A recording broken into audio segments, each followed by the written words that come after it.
Paano ba namamahala ang isang Diyos na sinasabing perpekto sa pag-ibig at katarungan sa isang mundong puno ng kalayaan, lalo na kung yung kalayaan na yun mismo yun yung nagiging sanhi ng gulo, ng awayan. Iyan yung aaway yung mananakit ng kapwa. Oo, at yan yung napakalalim na tanong na sinusubukan sagutin ng mga material na binigay mo sa amin. Parang parang isang blueprint, 'di ba?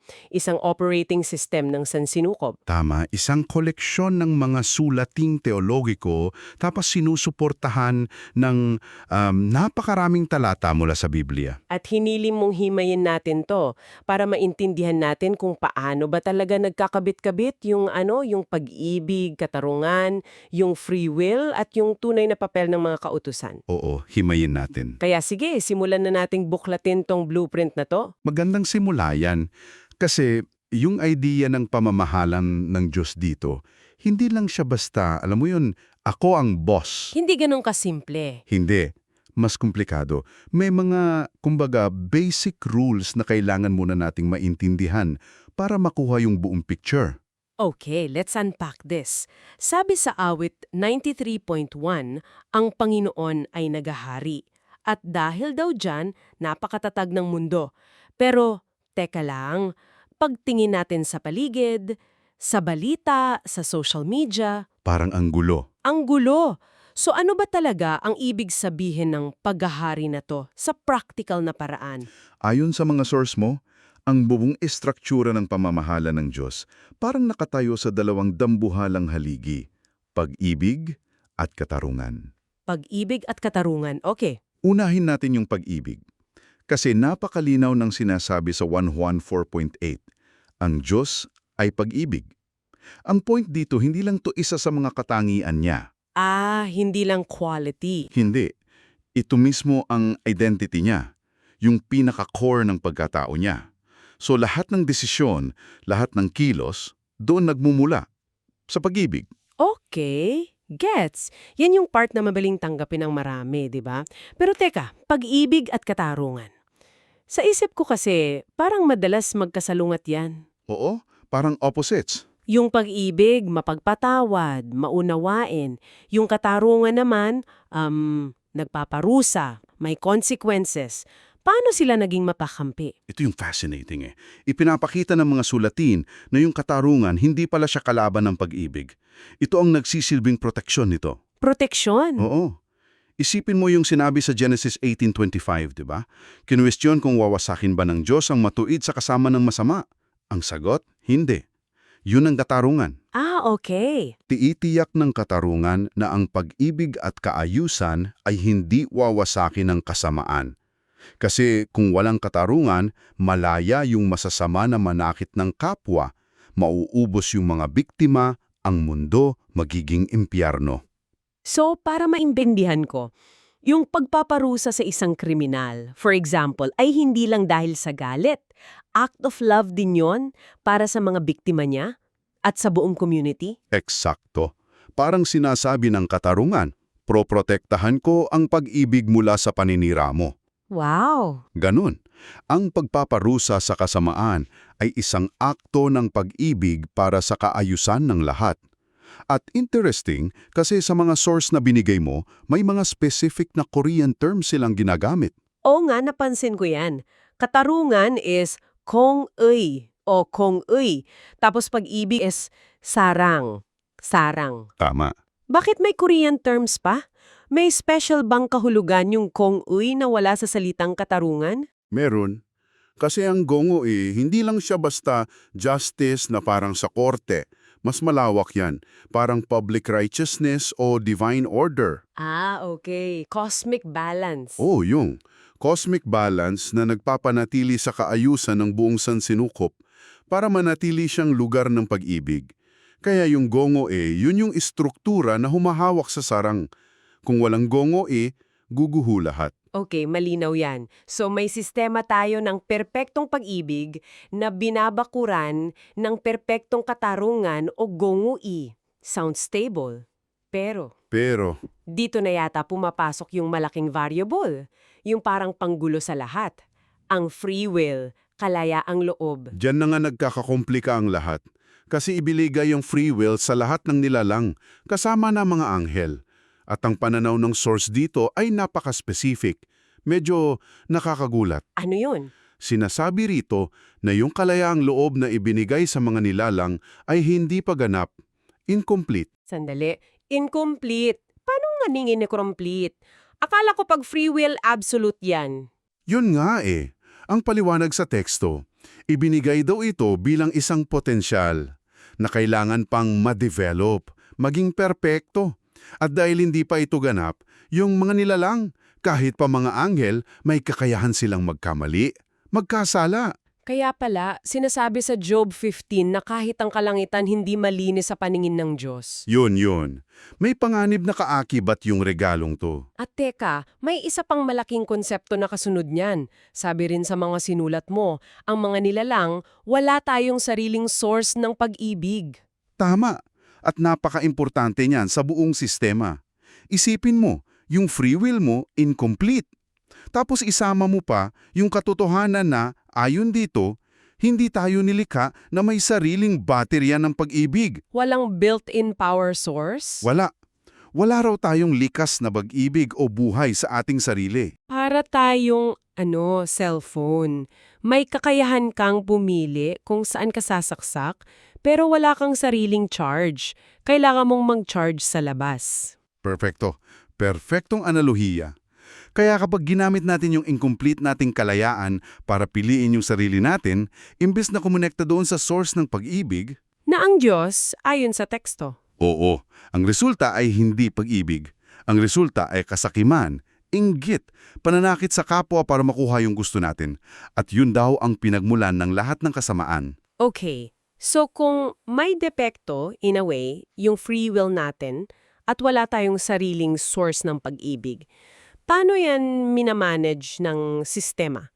Anong tulang binigay para hindi tuluyang magkagulo? Ayan, dito na pumapasok yung mga kautusan. At kailangan nating baguhin ang tingin natin dito kasi madalas iniisip natin listahan lang yan ng mga bawal. Yun ang common na pagtingin, di ba? Do's and don'ts. Pero ayon sa mga sulatin, may tatlong mas malalim na layunin yan. Una, ito ay proteksyon. Parang traffic rules. Hindi para pahirapan yung mga driver, kundi para hindi sila magkabanggaan. Maganda yan. Para hindi sila magpatayan sa kalsada. Ito yung mga panuntunan para mapigilan ang mga nilalang na may di perpektong kalayaan na saktan ang isa't isa. Ito yung konkretong pagpapakita ng pag-ibig at gong-uwi ng Diyos. Okay, protection. Ano yung pangalawa? Ang ikalamang papel nito ay bilang isang salamin. Salamin? Para makita natin yung itsura natin? Oo, para makita natin yung tunay na kalagayan ng puso natin. Kasi kapag sinubukan nating sundin ang kautusan ng perpekto, mahalin ng Diyos ng buong puso, mahalin ng kapwa tulad ng sarili. Doon natin malalaman na, teka, hindi ko pala kaya. Eksakto. Doon natin matutuklasan na totoo nga yung sinasabi ng source. Wala tayong sariling pinagkukunan ng pag-ibig. Ipinapakita ng salamin na may problema tayo. Sa loob. So yung kautusan parang diagnostic tool, parang MRI o X-ray. Hindi siya yung gamot pero siya yung malinaw na nagsasabi sa atin may sakit ka at heto kung saan. Ganyan na. At dahil pinakita na niya yung sakit, diyan napapasot yung pangatlong papel niya, bilang isang gabay. Gabay saan? Dahil pinakita na ng salamin na tayo'y mahina at makasalanan, itinuturo tayo ng kautusan sa ating pangangailangan. Kailangan natin ng tagapagligtas, isang Mesiyas. Ah, okay. Sabi nga sa teksto, kung walang kautusan, hindi natin malalaman na kailangan natin ng tulong. Ito yung nagtutulak sa atin na aminin na kailangan natin ng doktor. Okay, so yung kautusan, pinapakita niya yung problema at tinuturo niya tayo sa direksyon ng solusyon. At dito sa mga sinulat mo, lahat ng to, yung pag-ibig, yung katarungan ng gungi, yung depektibong free will, yung batas na parang salamin, Lahat yan? lahat yan nagtatagpo sa isang napakalaking pangyayari, ang krus. Diyan lahat nagko-converge. At dito, kailangan nating ipos yung karaniwang pag-iisip. Teka, klaruin ko lang to kasi this is a huge point sa mga material mo. Karamihan ng tao, iniisip na ang krus ay plan B. Nagkasala yung tao, so kailangan mag-isip ng solusyon ang Diyos. Emergency plan? Oo, pero ang sinasabi ng source, ito ang plan A. From the very beginning, ito pala talaga yung intended final step para makumpleto ang paglikha. Kasi kung ganon, binabago nito ng lahat. Binabago nito ang lahat. Ayon sa mga sulating ito, ang krus ay itinakda na bago pa man likha ang sanlibutan. Wow. Ito ang sentro ng buong plano. Right. Dahil sa krus, naresolba lahat ng tensyon na pinag-usapan natin. Una, ito ang sukdulang pagpapakita ng pag-ibig ng Diyos.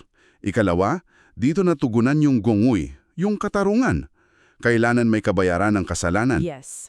Pero ang pinakamahalaga ay ito. Sa pamamagitan ng krus, ibinibigay ng Diyos yung buhay at pag-ibig na likas na wala sa atin. Dito na pumapasok yung analoya mo kanina. Yung cellphone na kailangang i-charge. O, ang krus ang naging universal charging port, kumbaga. Dito na natin matatanggap yung pag-ibig na galing sa labas. Yung hindi natin kayang i-produce sa sarili natin. At kapag natanggap na natin yon, anong nangyayari dun sa incomplete nating free will? Dito na siya nagiging ganap o kumpleto. Sa pagtanggap ng pag-ibig ng Diyos, nagkakaroon na tayo ng kakayahang sumunod sa mga kautusan. Pero hindi na dahil sa takot sa parusa o para maging matuwid sa sariling paraan, kundi dahil sa pag-ibig at pasasalamat. Nagiging natural na lang. Nagiging natural na bunga, hindi na isang mabigat na obligasyon. Kaya naman, tinatawag sa mga sulating ito ang krus na kaganapan ng paglikha. Ito yung proseso kung paano ginagawang perpekto ng Diyos ang isang nilalang na may kalayaang loob. Okay, grabe. Ang ganda na pagkakadugtong-dugtong. Pero may isang tanong na sigurado akong nasa isip ng marami. Isang practical na tanong. Sige? Kung may katarungan at kung may solusyon na, bakit parang ang tagal dumating ng hustisya sa mundo? Bakit hinahayaan pa ring mangyari ang napakaraming kasamaan? Pagdurusa, bakit ipinagpapaliban ng paghukom? Napakahalagang tanong yan at direktang sinasagot yan sa mga material. Ang dahilan daw ng pagpapaliban ay para bigyang daan at igalang ang kalayaang loob. Isipin mo na lang, kung bawat maling gawin mo, may kasunod agad na parusa, parang kidlat na tatama sa'yo. Nako, lahat ng tao magiging mabait, sigurado. Biglaan. Magiging mabait nga sila, pero dahil sa takot. Oo nga, hindi tunay. Hindi magmula sa pag-ibig.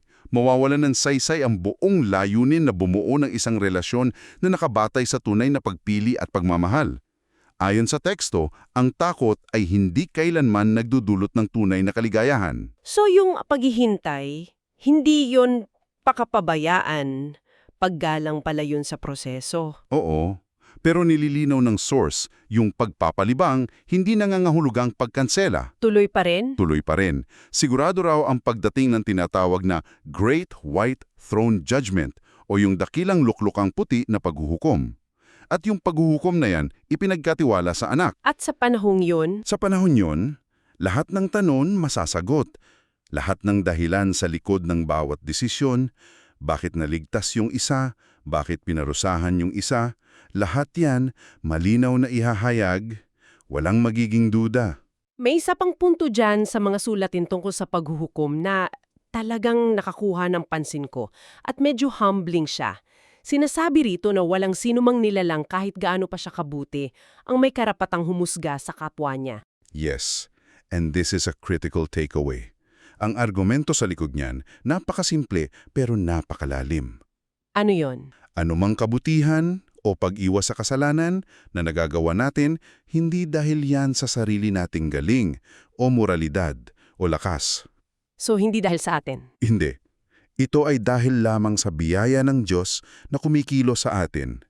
Kung wala yung biyayang yon, sabi ng teksto, lahat tayo gagawa rin ng pinakamatinding kasamaan. Parang sino tayo para magmalinis kung hiram lang pala yung sabon na ginagamit natin? Ganyan na nga. Eksakto. Kung ang sarili nating kabutihan ay isang regalo na hindi natin pinaghirapan, anong karapatan nating ikumpara yung sarili natin sa iba at sabihing mas mabuti tayo? Wala. Wala.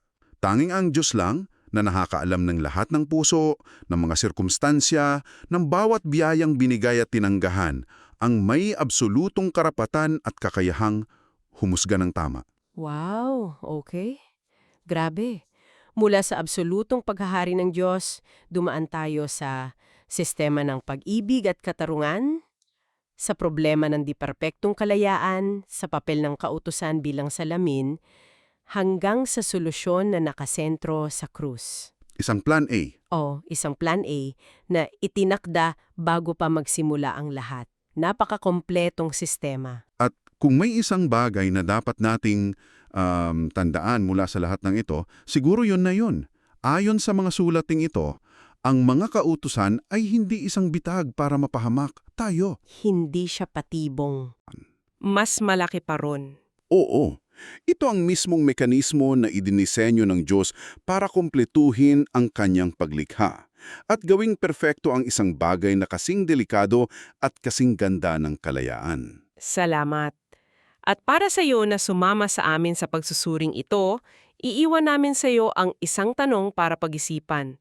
Sinasabi sa mga tekstong ito na ang tunay na pag-ibig, yung selfless, yung nagbibigay, ay hindi kayang magmula sa atin lamang. Kailangan itong matanggap mula sa Diyos. Kung ito'y totoo, paano nito binabago ang pagtingin natin sa sarili nating kakayahang magmahal at sa mga kilos ng pagmamahal na nakikita natin sa mundo sa ating paligid?